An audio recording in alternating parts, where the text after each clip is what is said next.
It's almost time to pick your room. Let's walk through the process together so you know exactly what to expect. First, check your email for your room selection time.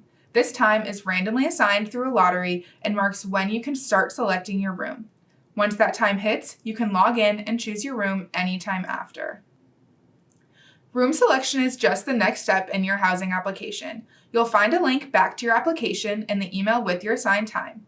Or you can head to our website, click Apply for Housing, and log in from there.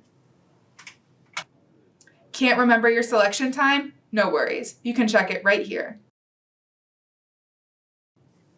Once you're in the system, you'll see all available rooms. Keep in mind, you'll only see options that match your eligibility. For example, if you're not an honor student, you won't see rooms in Stouffer or Johnson.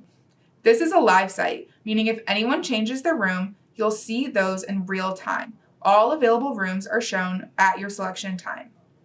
On the left-hand side, you can filter by building, room type, and more to help narrow down your choices.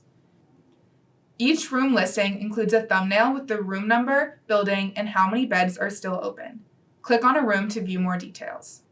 When you've found the right room, add it to your cart. Your cart holds your selection for 10 minutes, plenty of time to check out. If you're in a roommate group, you'll see their names and info listed too. Once your room is in your cart, assign each person in your group to a bed. Once you've confirmed the assigned beds, you're all set. If you don't choose a room before a selection closes, our assignments team will place you in one of the remaining available rooms, doing their best to match one of your top choices from your housing application. Don't forget, University Housing is here to help. If you need anything, reach out by email, phone, or via social.